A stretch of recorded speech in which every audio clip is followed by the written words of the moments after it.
우리가 사는 사회는 개인정보를 굉장히 중요시 여기는 사회입니다. 특별히 이 시대에 정말 얼마나 그 개인정보들을 빼내려고 하는 그 일들이 이렇게 많이 있습니까?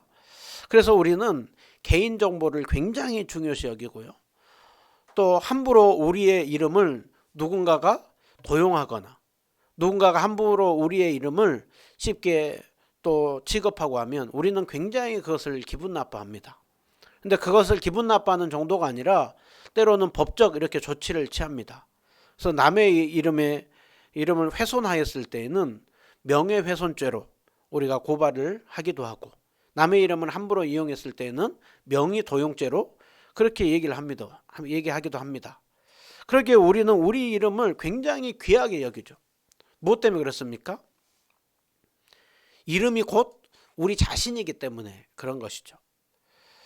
그래서 우리는 우리 이름, 사람만 그런 것이 아니라 회사도 회사의 유명 브랜드 이름들이 있잖아요. 그 이름들이 있을 때 그것을 다 이제 상표법으로 등록을 하고, 그리고 그 상표에 대하여서 무엇인가 남이 함부로 그 이름을 갖다 쓰면은 그 상표법에 따라서 이제 강력한 법적인 처벌을 하기도 하고 조치를 하기도 합니다.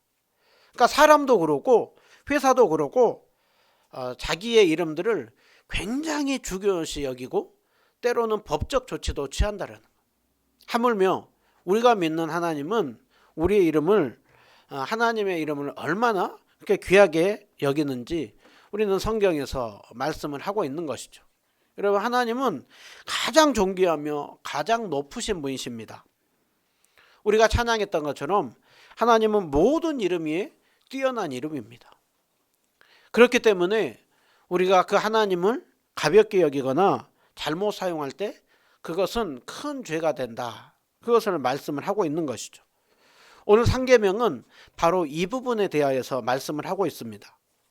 상계명은 너는 내 하나님 여호와의 이름을 망령되이 부르지 말라. 하나님의 이름을 망령되게 함부로 쉽게 부르거나 사용하지 말라라고 하고 있는 것입니다. 그래서 우리 1계명부터 3계명 앞에 보면은요, 1계명은 우리가 누구를 예배하고 살아가야 되는가, 예배의 대상에 대해서 말씀하죠. 2계명은 우리가 그 하나님을 예배할 때 어떻게 예배해야 되는가, 예배의 방법에 대해서 말씀했습니다. 그러면 3계명은 하나님을 예배할 때 우리가 어떤 마음으로, 어떤 태도로 하나님을 예배하며 살아가야 되는가, 그 부분을 우리에게 말씀을 하고 있는 것이죠. 우리가 어떤 마음, 어떤 태도로 예배해야 되는가. 상계명 우리 7절 말씀 읽었죠. 여호와의 이름을 망령되이 부르지 말라. 망령되게 부르는 자를 죄 없다 하지 아니하리라. 여러분, 2번이나 반복해서 망령되게 부르지 말라, 망령되게 부르면 죄가 있다. 그러면 2번이나 반복해서 말씀합니다. 여러분, 우리가 망령된다 라고 할 때 그 망령되이라고 하는 뜻이 무엇이냐, 함부로 가볍게 헛되게 거짓되게 쉽게 여기고 말이 안 되게 행하는 그것을 얘기를 합니다. 그래서 그것에 대한 이 부분을 하나님 앞에 하나님의 이름을, 하나님을 대할 때 쉽게 가볍게 여기거나 하나님의 이름을 함부로 부르거나 사용하거나 할 때 그것은 큰 죄가 된다. 이것을 말씀하고 있습니다. 하나님의 이름을 그러면 우리는 어떻게 불러야 되는가? 바로 존중함으로 되어야 된다라는 것이죠. 어떻게 해요? 존중함으로.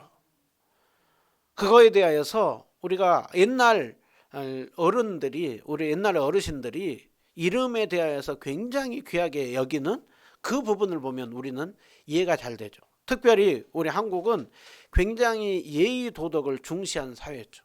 오늘날에는 이 부분이 참 많이 이렇게 약해져 있잖아요. 그래서 우리가 예전에 부모님이나 다른 분의 어른의 이름을 부를 때 우리가 이름이 뭡니까 한 것이 아니라 조남이 어떻게 되십니까? 아니면 내 아버지 어머니의 조남이 어떻게 되냐 물으면 저희 이름을 저희 아이들이 얘기한다고 하면 그냥 박환민이요 그것이 아니라 박자, 환자, 민자입니다. 그렇게 불렀죠. 굉장히 부모님의 이름을 굉장히 귀히 여겼습니다. 그리고 그 부모님의 이름을 누군가가 함부로 부르거나 누군가가 함부로 비방하고 할 때 거기에 대해서 우리는 굉장히 분노하죠. 왜 그렇습니까? 우리 부모님을 그렇게 함부로 대할 수 있는 무시할 만한 사람들이 아니기 때문에 그런 것이죠. 그래서 우리가 또 예전에도 자주 들은 말이 뭡니까? 절대로 어디 밖에 나가서 네 부모 이름에 먹칠하면 안 된다. 절대 부모님에게 누가 되게 하면 안 된다. 정말 그 부모님을 존중하고 사랑하는 자녀들은 그래 내가 나가서 어떤 행동을 하든 정말 그 부모님 욕먹이는 행동하면 안 된다. 그러니까 옛날 어른들은 그 이름에 하면은 곧 그 사람인 것이고 그리고 이름을 굉장히 존중히 여겼다라는 거예요. 오늘 상계명 하나님께서 여호와의 이름을 함부로 쉽게 대하지 말라라고 하는 것은 반대로 하나님을 존중히 대하고 하나님의 이름을 정말 귀하게 사용할 것을 말씀합니다. 그러기에 이 상계명은 두 가지를 말씀하죠. 부정적으로는 하나님의 이름을 함부로 대하면 안 된다. 하나님의 이름을 함부로 사용하면 안 된다. 꼭 부르는 것만 얘기하는 것이 아니라 하나님의 이름을 잘못되게 사용하면 안 된다라는 것.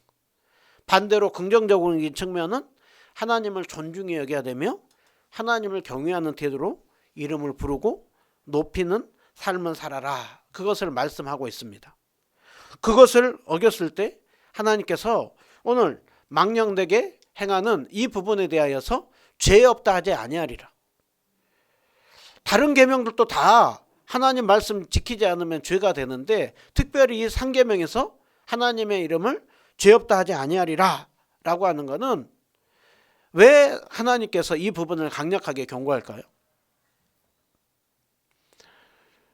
그것도 지난주에 말씀한 것과 동일하게 우리의 죄성을 너무나도 잘 알기 때문에 그래요. 하나님의 이름을 함부로 부르거나 잘못 사용하는 그 모습들이 많기 때문에 우리가 그 부분에 대하여서 조심하게 하기 위하여서 자꾸 얘기를 합니다. 우리 부모님들이 자꾸 어떤 아이들에게 계속 강조해서 얘기하잖아요. 아이들은 잔소리로 들어요. 근데 왜 아이들이 잔소리로 들어도 계속 강조해서 얘기를 합니까? 그만큼 중요하니까 꼭 그렇게 들으라고 반복해서 하라고. 그래서 하나님을 망령되게 쉽게 하지 말고 하나님을 존중함으로 하라고 말씀을 하고 있습니다. 자, 오늘 하나님을 존중히 여기라라고 하는 오늘 그 하나님은 어떤 분이시냐 보면은요, 하나님께서 내 하나님 여호와의 이름을 망령되게 부르지 말라라고 하고 있는데 하나님 여호와가 나오죠. 특별히 십계명과 관련하여서 계속해서 하나님이 성경에 이름이 다양하게 나오는데 계속해서 십계명에서 강조한 이름은 나는 너의 하나님이고 너의 여호와다라고 말씀합니다. 우리가 하나님 여호와 자주 불러요. 우리가 하나님 하는데 하나님은 엘로힘이라고 하는 그 뜻은 뭐냐? 하나님은 전능하신 분이라는 거예요. 또 하나님께서는 모든 이름에 뛰어나신 이름이며 모든 것을 다스리고 인도하는 절대 주권자를 나타낼 때 엘로힘 하나님이라고 하는 그 단어를 쓰고 있습니다. 하나님은 유일하게 한 번 그것만 나타내는 것이 아니라 전능하신 분이시고 모든 만물을 주관하시는 절대 주권자일 때 성경에서 엘로힘 하나님을 씁니다. 또 여호와는 자존자, 스스로 계시는 분. 그리고 하나님께서는 자존자이시고 전능하고 절대 주권자이신데 마음대로 행하시는 분이 아니라 하나님께서 백성들과 언약하시고 그 언약을 지키시는 분이다. 이 부분을 우리에게 이렇게 말씀해 주고 있습니다. 그러기에 오늘 하나님은 전능하시며 절대 주권을 가지고 계시고 언약을 지키시는 신실하신 하나님이라는 거예요. 여호와 붙여서 또 성경에 보면 구약에 다른 이름들을 많이 붙여주죠. 여호와 이레, 여호와 라파, 여호와 니시, 여호와 샬롬, 그 외에도 다른 이름들을 많이 붙여줘요. 여호와 이레는 어떤 하나님이요? 우리를 위해서 준비해 주시는 하나님. 우리가 좋아하는 여호와 라파, 치료하시는 하나님. 니시, 승리의 하나님. 여호와 샬롬, 평화를 주시는 하나님, 여호와 삼마, 언제나 거기 계시는 하나님. 하나님께서 자신의 이름을 여호와와 관련하여서 이레, 라파, 니시, 샬롬, 삼마 그 외에 다른 이름들을 많이 붙여줘요. 붙여준 이유가 뭘까요? 하나님이 어떤 분이시고 하나님이 어떤 일을 하셨고 하나님이 이렇게 우리를 위하여서 놀라운 일을 행하실 수 있는 능력의 주님이다. 그래서 결국 그 하나님을 높이고 영광을 올려드려야 된다. 그것을 말씀합니다. 우리가 십계명 제가 처음에 말씀을 나눌 때 하나님이 이스라엘 백성들을 시내산에서 십계명을 줄 때 어떻게 나타났다고 했습니까? 우레와 번개와 나팔 소리와 산의 연기와 그 불. 그러니까는 우리가 막 폭풍을 치고 어느 때는 어둡고 그리고 어느 때는 막 번개가 반짝반짝하고 소리가 나고 굉장히 그럴 때 우리에게 뭔가 좀 두려움이 이렇게 있잖아요. 하나님께서 정말 그들 가운데 그렇게 위험과 능력 가운데 나타났다라는 거예요. 그러니까 이스라엘 백성들이 시내산 아래에서 떨면서 멀리 서서 모세에게 얘기하는 거예요. 당신이 우리에게 말씀하지 말고 말씀해달라고. 하나님이 우리에게 직접 말씀하는 거 우리 너무 두렵다고. 그러면서 모세 당신이 듣고 얘기해달라고 해요. 그러면서 하나님이 십계명을 직접 말씀해 주니까 그들이 이런 반응을 보여요. 그리고서는 뭔가 큰일 날 것 같아요. 그때 모세가 뭐라고 했느냐면 하나님께서 오늘 너희들에게 이렇게 임한 거는 너희로 하여금 하나님이 얼마나 크고 위대한 분인지를 잘 알고 하나님을 경외하며 범죄하지 않게 하려고 하나님이 이렇게 나타났다. 너희들 심판하려고 지금 이렇게 한 것이 아니라 이렇게 나타남을 통하여서 너희들이 하나님을 경외하고 살도록 하기 위하여서 이렇게 나타났다. 그리고 나서 그 다음부터 십계명 이후부터는 그들의 요청대로 하나님이 모세에게 말씀을 해서 모세를 통하여서 율법을 이렇게 듣는 것이죠. 오늘 우리는 이 부분을 통하여서 하나님의 이름이 얼마나 크고 위대하며 높임을 받으시기에 합당한지를 아는 것이죠. 우리가 그럼에도 불구하고 하나님 앞에 망령되게 행할 때가 많아요. 자, 우리는 주로 어떤 것을 통하여서 하나님의 이름을 망령되게 하는가? 반대로 어떻게 해야 하나님의 이름을 존중히 여기며 사는가? 우리가 그 부분을 한 번 더 이렇게 생각을 해보려고 합니다. 우리가 주로 하나님의 이름을 망령되게, 하나님의 이름을 욕되게 할 때가 언제일까요?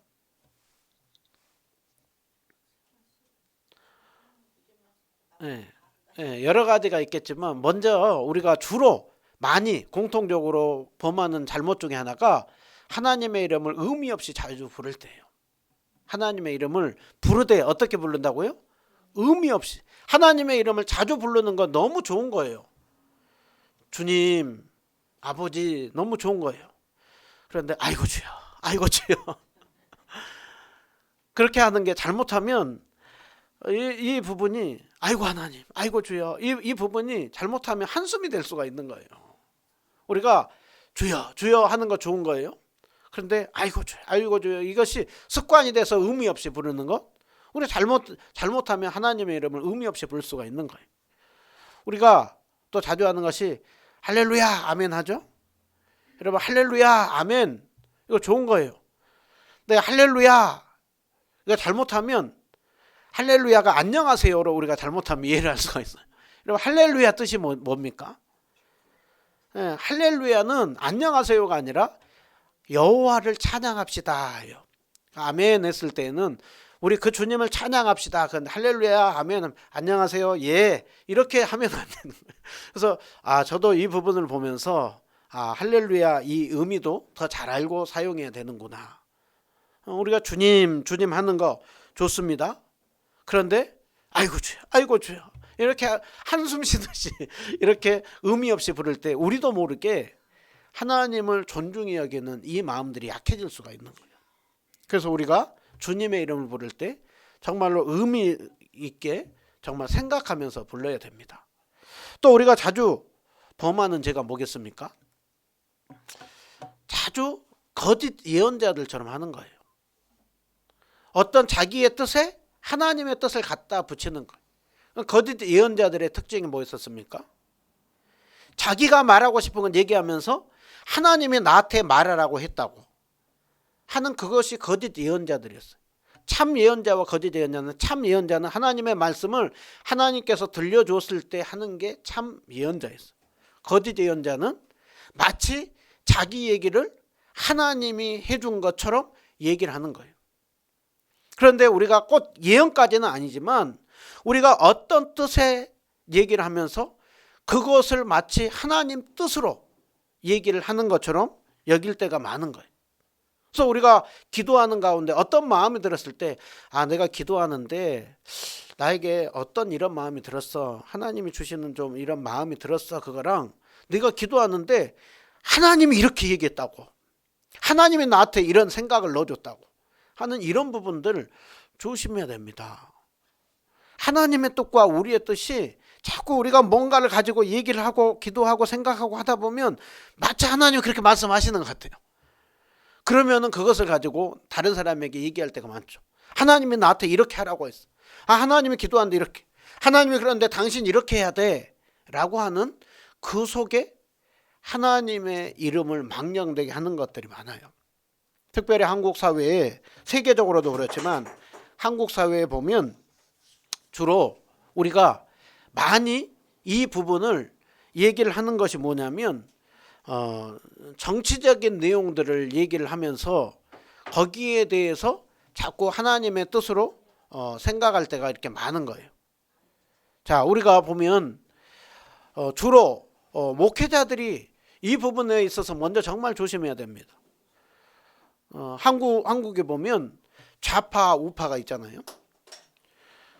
좌파 우파가 있을 때 좌파는 이렇게 하는 게 하나님 뜻이래요. 우파는 이렇게 하는 게 하나님 뜻이래요. 좌파 우파 둘 다 하나님 잘 믿는 분들이에요. 그런데 이렇게 하면은 하나님 뜻을 거스른대요. 이렇게 했을 때 조용히 있으면 이거는 하나님 뜻을 거스른 것이라고 얘기를 해요. 여러분, 누구 뜻이 하나님 뜻이에요? 여러분, 정치적인 것을 얘기할 때 자주 하나님을 갖다 붙이는 거, 굉장히 하나님의 이름을 망령되게 하는 게 너무 많아요. 정말 조심해야 되는 경우입니다. 과거의 역사 속에 우리가 보면은 십자군 전쟁을 유럽에서 이렇게 치렀잖아요. 십자군 전쟁 치르면서 남의 나라에 힘을 가가지고 가서 수많은 사람을 죽이면서, 그때 십자군 전쟁은 뭐였었냐? 하나님의 이름으로 전쟁하는 거였어요. 자기들의 욕심을 가지고 전쟁하면서 하나님의 이름으로 하나님을 위하여서 한다고 하면서 수많은 사람들을 죽였어요.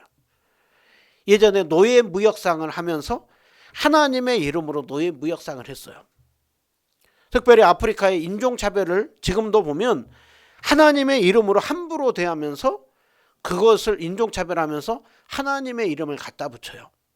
여러분, 그런 것들이 다 하나님의 이름을 욕되게 하는 것들입니다.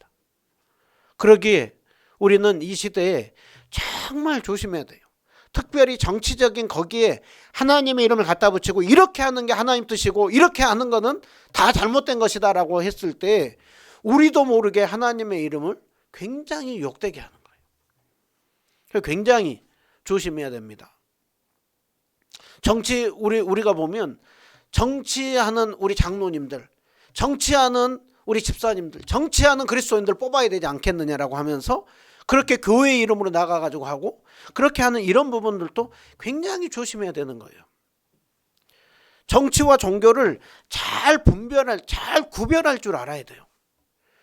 종교는 우리에게, 주님에게 영원히 주님 나라 가서도 이어지지만 정치는 이 땅에 있는 동안만 있는 거예요. 그래서 제가 여러분에게 말씀드립니다. 여러분, 촛불 집회 나갈 수도 있어요. 태극기 집회 나갈 수도 있어요. 근데 교회 안에 정치가 들어오면 안 돼요. 정치는 우리 각자의 신앙의 양심을 가지고 가는 것이지 목사가 전체 성도들에게 이렇게 정치에 가야 됩니다, 그거 안 되는 거예요. 각 개인이 판단하면서 가는 거예요. 하나님 앞에 신앙의 양심 가지고. 그러기에 정치적인 이 일에다가 하나님의 이름을 갖다 붙이는 거 정말 조심해야 됩니다. 또 뭐가 있겠습니까? 거짓 맹세하는 것이죠. 무엇인가 자기의 것을 자기 유익하기 위해서 하나님의 이름을 갖다 붙인다거나 자기가 정말로 이 부분을 결백을 주장하기 위해서 쉽게 자주 하나님의 이름을 갖다 붙이는 거. 또 그렇게 맹세하고 했다가 못 지키면 어떡할 거예요? 그러면은 하나님 믿는 사람들은 저렇게 한다고 하면서 이 부분이 거짓 맹세가 되는 거예요. 그래서 예수님 뭐라고 했습니까? 너희들은 오직 그렇다고 하면 그거 아니라면 아니지 거기에다가 주님의 이름 갖다 대면서 맹세하지 말라. 그것을 이렇게 말씀을 하고 있는 것이죠. 또 신앙을 이용하는 속임이 있는 것이죠. 이단 사이비들, 기독교가 오늘날 이 사회에 왜 이렇게 많이 지탄을 받습니까? 신앙을 이용한 속임수들이 그렇게 많아요. 이단들 사이비들이 다 그것을 가지고 성경책을 이용하고 그것을 가지고 하면서 성경이 이렇게 쓰여 있다고 하면서 하는 그 속에서 하나님의 이름을 욕되게 하는 것들이 많은 것이죠. 그것뿐만이 아니라 또 하나님의 이름을 욕되게 하는 것은 꼭 그것만이 아니라 삶으로 주님 믿는다고 하면서도 정말 도덕적으로 우리가 바른 행동을 하지 않을 때 이것이 다 하나님의 이름을 욕되게 하는 것이죠. 오늘 우리는 이 부분을 잘 경고를 받아야 됩니다. 그럼 반대로 우리가 어떻게 할 때 하나님의 이름이 높임을 받을까요? 어떻게 하는 것이 하나님을 존중히 여기는 것일까요? 제일 첫 번째로는 하나님을 향하여서 경외하는 마음을 갖는 것입니다. 여러분, 경외한다는 것은 무엇입니까? 한편으로는 하나님을 사랑한다는 것이고 한편으로는 두렵고 떨림으로 하나님이 얼마나 또 공의로운 분이신지를 어려운 분인지를 아는 것이죠. 여러분, 아이들에게 있어서 건강한 부모는 누구겠습니까? 우리 부모님이 한편으로는 나를 정말 사랑해. 그러면서도 때로는 잘못한 거에 대해서 때로는 우리 부모님이 나를 엄하게 꾸중할 줄 알아. 이 두 가지가 다 있을 때 건강한 부모님이에요. 근데 엄한 것만 가지고 있을 때 아이들은 두려운 부모님이 되는 것이고 사랑만 가지고 있을 때 아주 함부로 대할 수 있는 우스운 부모님이 될 수가 있는 것이죠. 하나님을 경외한다고 하는 것은 사랑하는 마음과 한편으로는 두려워하는 그 마음, 이것을 가지고 사랑하는 그것입니다. 그래서 전도서에 보면 잠언에 보면 여호와를 경외하는 것이 지혜의 근본이요. 가장 지혜로운 사람이 누구라고요? 하나님을 경외하는 사람. 하나님이 얼마나 좋은 분인지를 알고 사랑하고 하나님이 함부로 쉽게 대할 수 있는 분이 아니라는 것을 알고 경외하는 분. 두 번째로 우리가 하나님을 바르게 높인다고 하는 것은 하나님이 어떤 분인지를 알고 마음을 담아서 부르는 것이죠.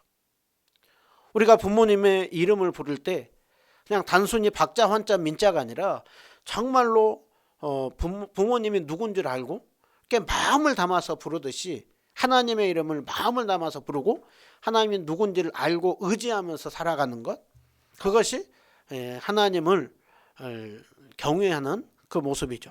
무엇보다도 하나님을 정말 존중히 여기는 이 상계명을 잘 지킨다고 하는 것은 참된 예배를 드리기를 힘쓰는 것입니다. 참된 신앙은 참된 예배를 드리는 것부터 나와요. 참된 예배는 무엇으로부터입니까? 바로 우리가 드리는 공적 예배를 잘 드리는 것으로부터 나와요. 우리가 하나님과의 관계가 잘 세워져 있을 때 참된 예배를 잘 드릴 수 있습니다. 그런데 관계가 틀어져 있을 때 헛된 예배를 드리는 것이죠. 성경에 보면 거기에 대해서 아담과 하와의 타락 이후에 바로 그 다음에 나온 얘기가 가인과 아벨 얘기죠. 가인과 아벨 얘기는 어떤 얘기를 하고 있습니까? 예배예요, 예배. 그들이 드린 제사가 오늘날 우리의 예배죠. 둘 다 똑같이 예배를 드립니다. 그런데 하나님이 아벨의 제사는 받고 가인의 제사는 받지 않죠. 차이가 무엇이었습니까? 어떤 사람들은 제물의 종류라고 얘기를 하는데 제물의 종류가 아니라 히브리서 11장에 보면 믿음으로라고 얘기를 하고 있습니다. 여러분, 그 믿음은 하나님이 어떤 분인지를 알고 주님 앞에 참된 예배를 드린 게 아벨이고 가인은 드렸지만 그 마음속에 있는 예배는 거짓된 예배였어요. 그것이 거짓된 예배를 드리는 것이 뭐에서 드러납니까? 제물에서도 드러나고 태도에서 드러나요. 가인과 아벨에서 아벨의 제사는 첫 소산을 하나님 앞에 드렸다라고 했어요. 그런데 가인은 그냥 자기에게 있는 것을 갖다가 드린 것이죠. 그리고 가인에게 하나님이 책망했을 때 내가 아우를 지키는 자입니까? 하면서 전혀 태도에서 하나님을 경외함이 없죠. 그리고 너는 죄를 다스려라 했는데 그 죄를 다스리지 못하고 아벨을 죽여버리는 그런 모습이 나오는 것이죠. 여러분, 참된 예배, 그것이 바로 우리의 신앙이 약해질 때 망가지는 게 뭐냐? 예배가 망가지는 거예요. 그래서 무엇보다도 우리는 정말로 이 상계명을 잘 지키기 위해서는 참된 예배를 드리기를 힘써야 됩니다. 참된 예배를 잘 드리기 위해서는요, 먼저 준비를 잘 해야 돼요. 예배 드리기 전에 토요일 날 신앙의 영적 상태를 잘 준비해야 되죠. 내일 예배를 드릴 준비를 하면서 마음으로 준비하고 또 성경도 읽고 기도도 하고 토요일 날 또 잠도 좀 이렇게 좀 일찍 자고 그러면서 잘 준비하는 것이죠. 그리고 주일에 이렇게 오셔서 하나님을 만날 준비를 하면서 이렇게 기도하고 또 말씀도 읽고 때로는 침묵도 하고 하나님을 향하여서 집중하는 그 마음, 준비부터 이렇게 하는 것이죠. 준비부터가 예배요.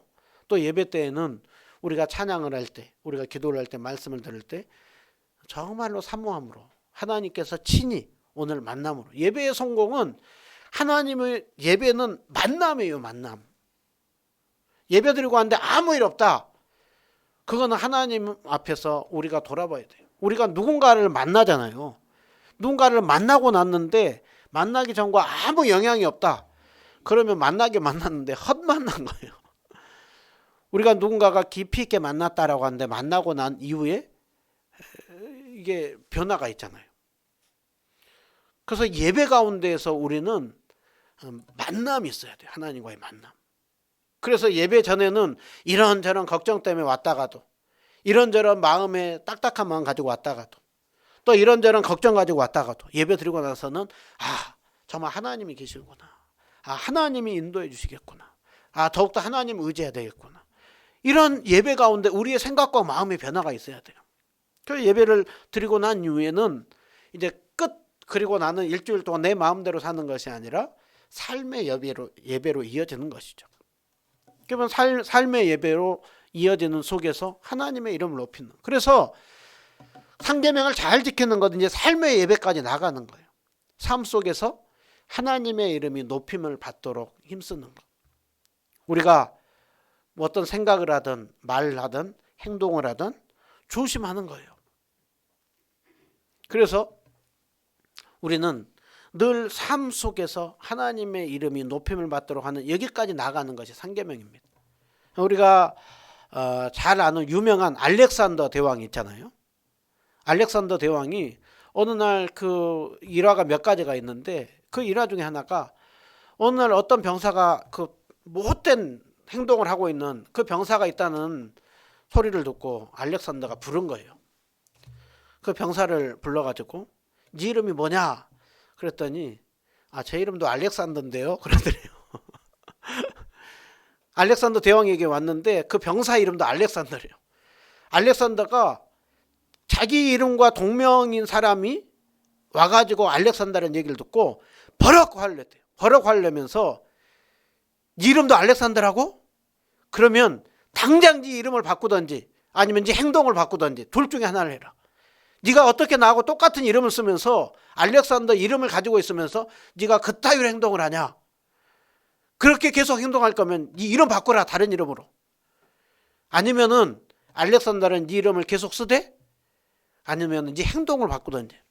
그 병사가 책망을 받고 행동을 바꿔서 훌륭한 병사가 됐다. 그런 얘기가 있어요. 여러분, 오늘 우리가 이 상계명을 생각할 때 주님의 이름을 부르는 것이라고 경외되는 것이 아닙니다. 정말 존중히 여기는 마음을 가지고 우리가 그 행동을 바르게 할 때 하나님의 이름을 높임을 받는 것이죠. 그리고 그때 전도가 됩니다. 그때 우리가 뭔가 똑같은 어떤 화난 상황이 있더라도 화가 나려고 하다가도 참는 거예요. 누구 때문에요? 하나님 생각하면서, 내가 이렇게 화내면 하나님 믿는 사람들이 똑같이 이렇게 어떻게 행동하냐, 화내냐, 그럴 수 있으니까 내가 참아야 되겠지 하면서 하는 거. 우리 부모님 사랑하니까 아이들이 부모님 때문에 참는 경우들이 많잖아요. 반대로 부모님은 우리 자녀들 때문에 참고 하는 경우가 많잖아요. 우리가 그렇게 생각하면서 살아가는 것, 이게 하나님이 기뻐하는 모습이라는 거예요. 그래서 설교를 마무리하기 전에 하나님의 이름으로 맹세하고 하나님의 이름으로 우리가 종종 서약하잖아요. 거기에 대하여서 하나님의 이름을 걸고 맹세하고 서약하는 거 그렇게 해도 됩니까? 안 됩니까? 하나님의 이름으로 맹세하고 서약하는 거 됩니까? 안 됩니까? 성경에서 보면 해도 된다라고 얘기를 해요. 근데 어디서는 하지 말라라고 얘기를 하죠. 근데 우리는 목사 안수 받을 때 맹세해요, 안 해요? 서약해요, 안 해요? 안수 집사님으로 이렇게 받을 때, 권사님을 임직 받을 때 서약해요, 안 해요? 왜 하라고 하겠어요? 성경에서 하라고 한 거예요. 근데 성경 어딜 보면 하지 말라고 하죠. 이거는 뭘 얘기를 하고 있느냐? 성경에서 가능한 맹세하지 말라라는 거예요. 가능한 맹세하지 말고 함부로 쉽게 맹세할 일이 아니라라는 거예요. 그러나 꼭 필요한 경우는 맹세나 서약을 하라라는 것이죠. 그러나 성경이 추구하는 것은 무엇이냐? 자주 맹세하고 서약하면서 그렇게 하지 말고 오히려 맹세하고 서약하지 않아도 상대방이 나를 믿을 정도로 진실하게 정직하게 살라라고. 다시 한번 얘기를 합니다. 맹세와 서약 할 수 있습니다. 그러나 정말 조심하게 해야 되고 함부로 쉽게 하면 안 된다. 이 부분을 이렇게 말씀하고 있습니다. 또 그러면 맹세와 서약했으면 반드시 지켜야 됩니까? 서원하면 반드시 지켜야 돼요? 이 부분에 있어서도 맹세와 서약에 대해서 먼저는 우리가 한 맹세 서원이 참된 맹세인가? 아니면 잘못된 맹세인가? 우리가 한 것이 진리에 합당한가 아닌가? 그것 먼저 분별해야 돼요. 그리고 참된 맹세를 했다. 그러면 반드시 지켜야 되고 또 그것을 어떤 사정 부득이 못 지킨 경우에는 하나님 앞에 죄송한 마음과 회개한 마음 가지고 나가야 돼요. 거짓된 맹세를 했다. 그러면 그것을 지킬 것이 아니라 그것을 거짓된 맹세를 한 거에 대해서 하나님 앞에 회개해야 되는 거예요. 그러니까 우리가 이걸 잘 분별해야 됩니다. 맹세를 할 수도 있는데 조심스럽게 함부로 쉽게 하면 안 된다. 또 맹세일 때 참된 맹세인가 잘못된 맹세인가 거기에 대해서 진리 안에서 생각을 해봐야 되는 거예요. 조폭들 그 클럽 가입할 때 맹세하잖아요. 서약하잖아요. 근데 그거는 지키면 안 되는 것이죠. 잘못된 맹세인 것이죠. 그 부분은 우리가 지킬 것이 아니라 회개해야 되는 거예요. 참된 맹세는 지키려고 해야 돼요.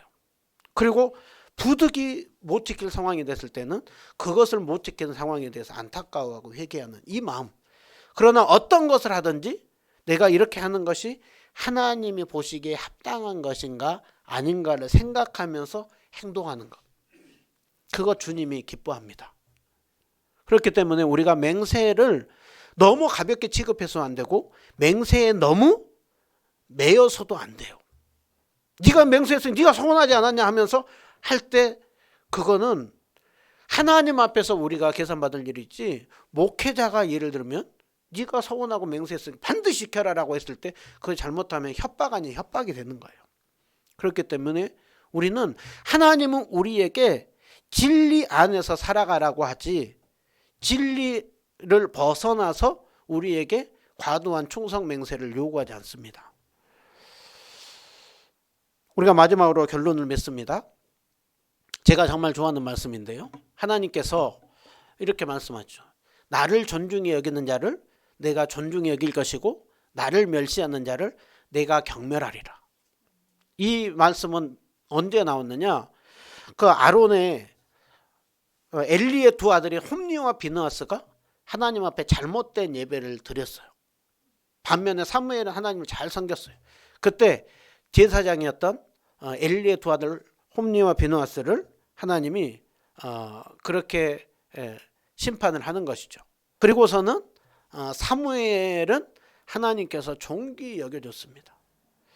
오늘 우리는 이 말씀을 기억하면서 상계명을 생각을 하면서 정말 하나님의 이름을 함부로 부르거나 하나님을 쉽게 대하거나 하는 그것이 아닌 경외하는 마음을 가지고 하나님을 존중히 여기는 자를 존중히 여기고 정말 그렇게 함을 통하여서 주님 앞에 영광 올려드리고 또 그리스도의 향기를 세상 가운데 드러내는 우리 모두 다 되시기를 주님의 이름으로 축원드립니다.